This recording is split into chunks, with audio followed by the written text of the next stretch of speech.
नमस्ते दोस्तों, आपका स्वागत है हमारे चैनल रिश्तों का रजिस्टर में। कहते हैं कि माँ बाप अपनी पूरी जिंदगी बच्चों का भविष्य बनाने में लगा देते हैं।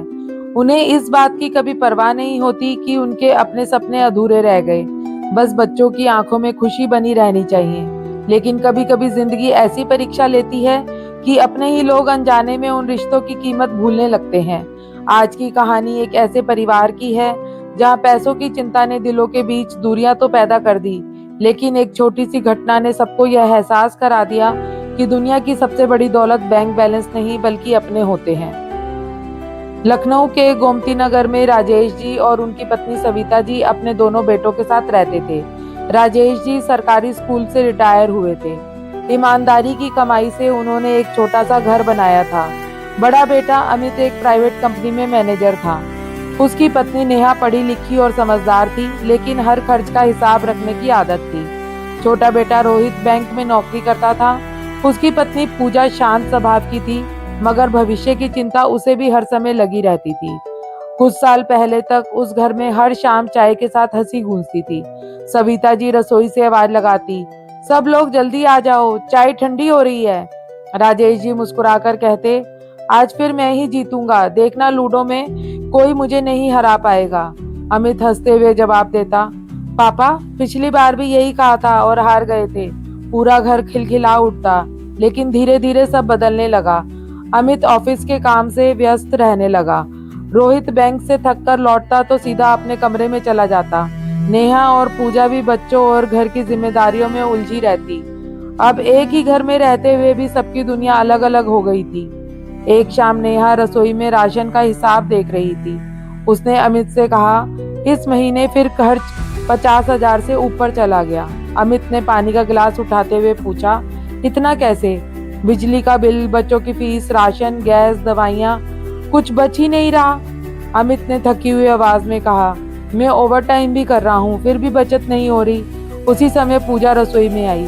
दीदी, मैं भी अभी यही बात रोहित से कर रही थी। नेहा बोली, कभी कभी लगता है कि हम जितना कमाते हैं उससे ज्यादा खर्च हो जाता है। पूजा ने धीरे से कहा, हाँ, और आगे बच्चों की पढ़ाई भी है। कुछ पल की चुप्पी के बाद नेहा बोली, एक बात कहूँ, बुरा मत मानना। कहो दीदी।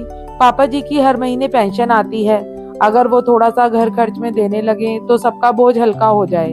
पूजा ने तुरंत जवाब नहीं दिया। उसने सिर्फ इतना ही कहा, पता नहीं उनसे ऐसी बात करना अच्छा भी लगेगा या नहीं।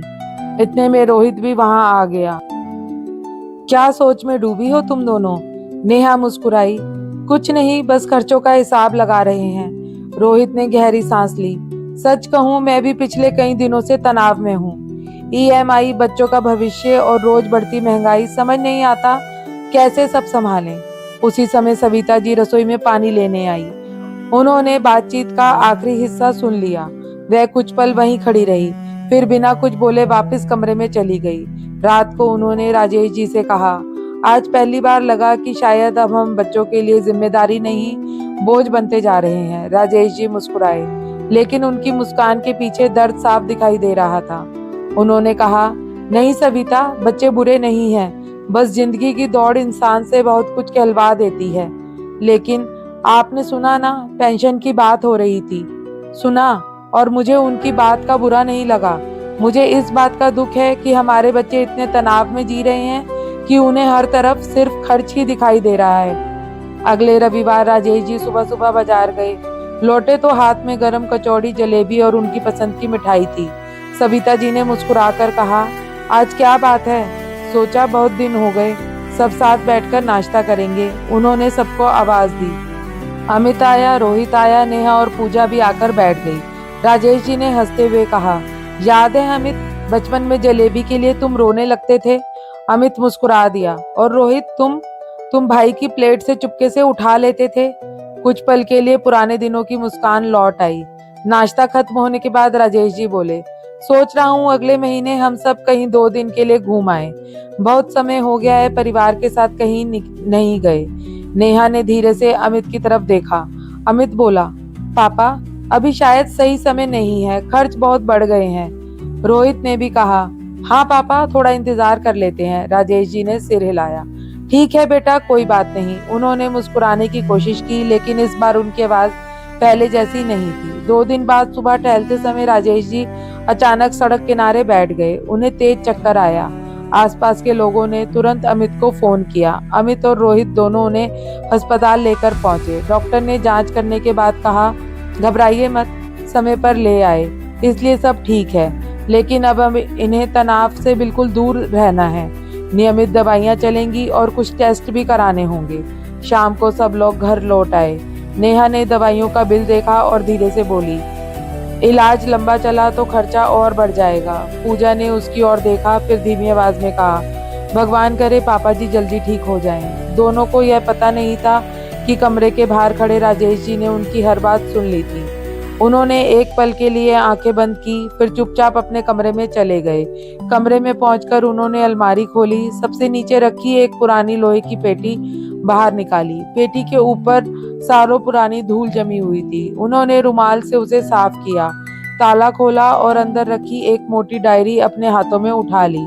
डायरी के पहले पन्ने पर उंगलियां फेरते हुए उनकी आंखें भर आई।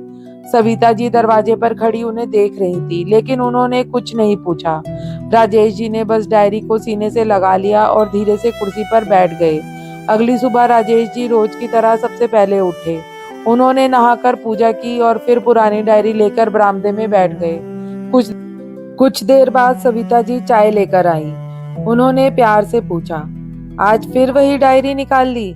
राजेश जी मुस्कुराए, हाँ, इसमें मेरी पूरी जिंदगी लिखी है। इतने में अमित ऑफिस जाने के लिए तैयार होकर बाहर आया। पापा, मैं निकल रहा हूँ। राजेश जी ने उसे पास बुलाया। बेटा, आज शाम जरा जल्दी घर आ जाना, मुझे तुम सबसे कुछ जरूरी बात करनी है। अमित ने सिर हिलाया और चला गया।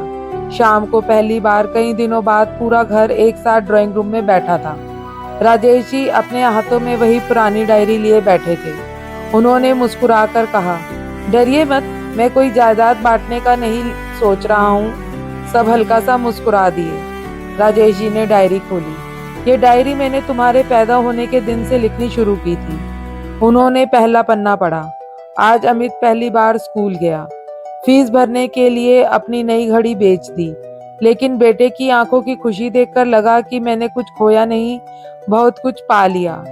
अमित की नजरें झुक गई। राजेश जी ने दूसरा पन्ना खोला। आज रोहित का कॉलेज में एडमिशन हो गया। फीस पूरी नहीं थी, इसलिए सविता ने अपनी शादी की 2 चूड़ियां बेच दी। उसने मुझसे कहा था, बच्चों का भविष्य सोने से ज्यादा कीमती है। पूजा ने अनायास सविता जी की ओर देखा। उनकी कलाई आज भी लगभग खाली थी। राजेश जी पन्ने पलटते गए। आज अमित को पहली नौकरी मिली। मिठाई बांटते समय उसने कहा था, पापा अब आपकी सारी परेशानियां खत्म। अमित की आंखों से आंसू टपक पड़े। फिर राजेश जी ने डायरी बंद कर दी। उन्होंने कहा, इस डायरी में मैंने हर खुशी लिखी, हर मुश्किल लिखी, लेकिन एक चीज कभी नहीं लिखी। रोहित ने पूछा, क्या पापा? यह कि हमने तुम पर कितना खर्च किया, क्योंकि माँ बाप कभी अपने बच्चों पर किया हुआ खर्च याद नहीं रखते। पूरे कमरे में सन्नाटा छा गया। कुछ पल बाद राजेश जी उठे। उन्होंने अलमारी से एक फाइल निकाली और अमित के हाथ में रख दी। अमित ने फाइल खोली तो उसके चेहरे का रंग बदल गया। पापा, ये क्या है? राजेश जी शांत स्वर में बोले, मेरी सारी बचत, फिक्स डिपॉजिट और पेंशन का बड़ा हिस्सा। रोहित हैरानी से बोला, लेकिन आपने तो कभी बताया ही नहीं कि आपने इतनी बचत कर रखी है। राजेश जी मुस्कुराए, बताता कैसे? अगर बता देता तो शायद तुम लोग मुझे कभी अपने खर्चों का बोझ समझते ही नहीं। मैं देखना चाहता था कि मेरे बच्चे रिश्तों को बड़ा मानते हैं या पैसों को। यह सुनते ही नेहा फूट फूट कर रोने लगी। वह राजेश जी के पैरों में बैठ गई। पापा जी, हमें माफ कर दीजिए। हमने कभी आपका दिल दुखाने का इरादा नहीं किया। हम बस पैसों की चिंता में इतने उलझ गए कि यह भूल गए कि जिस छत के नीचे हम आराम से रहते हैं वह भी आपकी मेहनत का नतीजा है। पूजा की आंखों से भी आंसू बह रहे थे। मम्मी जी, आपने अपनी चूड़ियां तक बेच दी और हमने कभी यह जानने की कोशिश भी नहीं की कि आपने हमारे लिए कितना त्याग किया। रोहित ने पिता का हाथ पकड़ लिया। पापा, आज समझ आया कि अमीर वह नहीं होता जिसके बैंक में ज्यादा पैसे हों। अमीर वह होता है जिसके पास आप जैसे माँ बाप हों। अमित ने तुरंत फाइल वापस कर दी राजेश जी को। पापा, हमें आपकी जमा पूंजी नहीं चाहिए। अगर आज आपने हमें माफ कर दिया तो वही हमारी सबसे बड़ी दौलत होगी। सविता जी की आंखों से खुशी के आंसू बहने लगे। उस दिन के बाद उस घर में बहुत कुछ बदल गया। अब हर महीने खर्चों का हिसाब बैठाने से पहले पूरा परिवार साथ बैठकर बात करता था। राजेश जी और सविता जी की दवाइयाँ समय पर आती। रविवार का नाश्ता फिर से सब साथ बैठकर करने लगे। शाम की चाय पर मोबाइल की जगह हंसी लौट आई। कुछ महीनों बाद नेहा ने वही पुरानी डायरी एक सुंदर कपड़े में लपेटकर अलमारी में रखी और बच्चों से कहा, जब तुम बड़े हो जाओ तो सबसे पहले यही डायरी पढ़ना। इसमें तुम्हारे दादा दादी की जिंदगी नहीं बल्कि रिश्तों की असली कीमत लिखी है। उस दिन राजेश जी ने मुस्कुराते हुए कहा, बेटा, पैसे कमाने में पूरी जिंदगी निकल जाती है, लेकिन रिश्ते टूट जाएं तो उन्हें जोड़ने में कई जिंदगियां भी कम पड़ जाती हैं। इसलिए हमेशा याद रखना, घर की सबसे बड़ी विरासत जमीन, मकान या बैंक बैलेंस नहीं, बल्कि परिवार का प्यार और एक दूसरे का सम्मान होता है। यही बात उस परिवार की सबसे बड़ी सीख बन गई। अगर आज की कहानी ने आपके दिल को छुआ हो तो इसे अपने परिवार और दोस्तों के साथ जरूर साझा कीजिए। ऐसी ही भावनात्मक और रिश्तों की अहमियत बताने वाली कहानियां सुनने के लिए हमारे चैनल रिश्तों का रजिस्टर को सब्सक्राइब करना ना भूलें। वीडियो पसंद आए हो तो लाइक करें, कमेंट जरूर करें और इस कहानी से आपने क्या सीख ली ये भी बताएं। मिलते हैं अगली कहानी में, तब तक अपने रिश्तों को समय दीजिए, क्योंकि दुनिया की हर दौलत दोबारा मिल सकती है, लेकिन अपने लोग बार बार नहीं मिलते। धन्यवाद।